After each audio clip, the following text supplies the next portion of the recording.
नमस्कार दोस्तों, मैं हूं दिनेश के ओरा। स्वागत है आपका न्यूज टाइम एसटीएस न्यूज के इस लाइव मंच पर। दोस्तों, कहते हैं जिस चीज की इच्छा हो वो मिल सकती है, बशर्ते कि उस दिशा में प्रयास किए जाएं।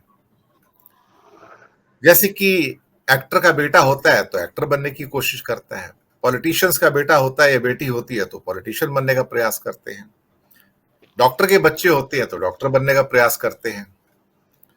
लेकिन एक लक्ष्य तो चाहिए आपके सामने। राजनीति में है तो फिर पहला लक्ष्य और आखिरी लक्ष्य सिर्फ और सिर्फ सत्ता होती है, इसके अलावा और कुछ नहीं होती है। चैरिटी करनी हो तो श्री अरबिंदो जी हैं, वो अपने आश्रम खोल लेते हैं, वहां चले जाते हैं। विवेकानंद बन सकते हैं, आप कुछ भी बन सकते हैं। पर आज की राजनीति कुछ ऐसी है जहां पर आपको सत्ता का नंगा नाच भी देखने को मिलता है, और कुछ लोग ऐसे भी मिलते हैं जो कहते हैं हमें सत्ता नहीं चाहिए। या ये कह सकते हैं कि कुछ नेता ऐसे हैं जो कहते हैं कि मुझे प्रधानमंत्री का पद नहीं चाहिए, और एक व्यक्ति ऐसा है कि जो कहता है मुझे प्रधानमंत्री का ही पद चाहिए।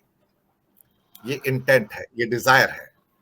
मैनेजमेंट की भाषा में कहा जाता है कि अगर मन कहे तो प्रयास करो, प्रयास करोगे तो चीज मिल जाएगी, और प्रयास ही नहीं करोगे तो चीज हासिल नहीं होगी। 3 राज्यों में कांग्रेस हारी तो उसका स्टेटमेंट होता है कि हम गांधीवादी हैं और हम जो कर रहे हैं विचारधारा की लड़ाई है। नहीं, विचारधारा की लड़ाई से देश पर राज नहीं होता, सत्ता की लड़ाई से देश पे राज होता है। जब आपके अंदर वो इंटेंस डिजायर पैदा होती है कि मुझे सत्ता प्राप्त करनी है, तो तभी आप उस कुर्सी पर पहुंचते हैं, अदरवाइज आप नहीं पहुंचते हैं। भले वो जंग जितनी मर्जी विभत्स हो जाए। कभी कभी ऐसा लगता है कि सत्ता की जितनी डिजायर, जितनी इच्छा नरेंद्र मोदी में है, उतना बहुत कम लोगों में देखने को मिली है। राहुल गांधी विपरीत है कि मुझे पद नहीं चाहिए। पद नहीं चाहिए तो फिर क्या कर रहे हो वहां पर? जनता जो वोट देने जाती है उसके मन में एक प्रश्न आता है, मैं वोट किसे दूं? उसे वोट दूं जो प्रधानमंत्री के पद पर रहना चाहता है, या उसे वोट दूं जो कहता है कि मुझे प्रधानमंत्री का पद ही नहीं चाहिए? तो जनता कहेगी ठीक है, फिर जो चाहता है उसी को वोट दे देते हैं। इसको वोट देंगे तो ये कहता मुझे चाहिए नहीं, तो फिर वोट मेरा वेस्ट ना हो जाए। बहुत बड़ी बात है ये। मन के हारे हार है, मन के जीते जीत। मन में जीतने की जिद हो तो इंसान, इच्छा शक्ति हो तो जीत भी जाता है। कई मामलों में हम नरेंद्र मोदी का विरोध भी करते हैं, लेकिन कई मामलों में कहते हैं कि उनकी जो इंटेंस डिजायर जो है वो उनको उस गद्दी तक लेकर चली जाती है। लेकिन इस इंटेंसिटी वाली जो डिजायर मैंने पिछले बहुत सारे राजनेताओं में कम देखी है। इसमें राहुल थोड़े एक एक्सेप्शन है। वो कहते हैं मैं राजनीति में हूं लेकिन मैं मूलभूत बदलाव के लिए हूं। और मूलभूत बदलाव फिर राजनीति में क्यों? बाहर जाइए, एक आश्रम भी खोल सकते हैं आप, वहां बैठ के प्रवचन दीजिए, मोहब्बत की दुकान खोलिए, जो मर्जी कीजिए।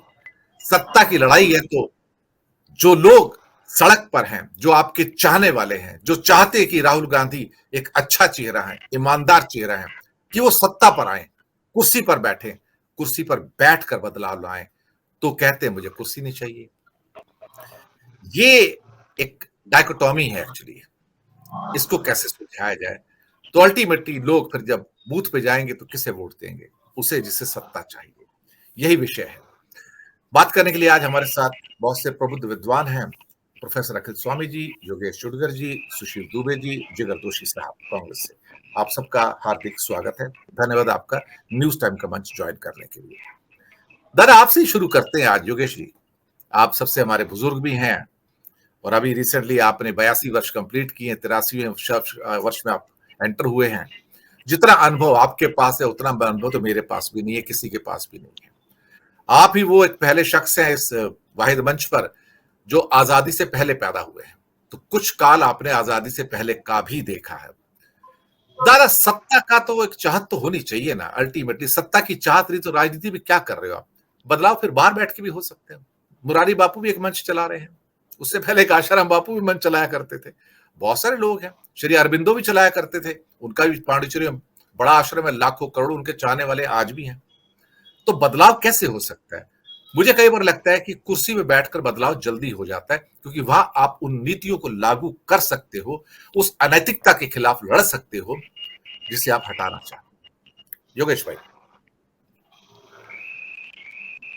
दिनेश जी, आपने एक सही बात की कि आपके पास कुछ एक लक्ष्य होना चाहिए और एक लक्ष्य नक्की करने के बाद आपका सब प्रयास होना चाहिए वो लक्ष्य की ओर जाने का।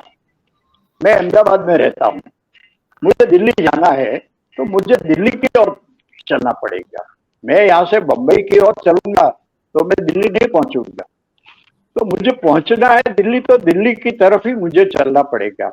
ये हकीकत है। अगर कोई राजनीति में आता है, मैं आपने बताया ठीक है कि मैं प्री इंडिपेंडेंस बॉर्न हूं, लेकिन 47 के बाद मैंने जो देखा कि कोई भी राजनीति में आता है वो राजनीति में कुछ सत्ता पाने के लिए या तो और कोई लाभ पाने के लिए ही आता है। आजादी के पहले की बात अलग थी कि भी वो उनका लक्ष्य था आजादी लाने का, कोई सेवा करने के लिए आता था। गांधी जी के कई फॉलोअर्स थे, जैसे कि विनोबा भावे, उन्होंने न तो पॉलिटिक्स लिया लेकिन उन्होंने एक अलग तरफ से उनका सेवा का काम किया। मैं कई नाम बता सकता हूँ। लेकिन 47 के बाद जो भी राजनीति में आया उसके पास एक ही लक्ष्य था, उसमें से मुझे कुछ मिले। मैं गुजरात का सीएम नहीं बन सकता हूँ, लेकिन मेरे अहमदाबाद के कुछ कॉर्पोरेटर तो बन सकता हूँ।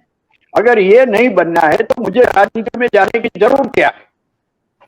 तो इस तरह से राजनीति में एक लक्ष्य है और वो लक्ष्य की ओर जाने का आपका सब प्रयत्न होना चाहिए। वैसे आपने देखा कि नरेंद्र मोदी जब से राजनीति में आए उससे पहले वो आरएसएस के प्रचारक थे, वो आरएसएस का काम करते थे। बाद में जब से वो राजनीति में आए तब से उनको तो कोई बड़ी पोस्ट या टॉप मोस्ट जगह ही चाहिए थी, तो वो गुजरात के सीएम नियुक्त किए गए और 12 साल तक गुजरात का विकास के लिए उन्होंने काम किया। विकास हुआ या नहीं हुआ वो हम लोग इसके पर चर्चा कर सकते हैं, लेकिन उन्होंने ट्राई किया। और बाद में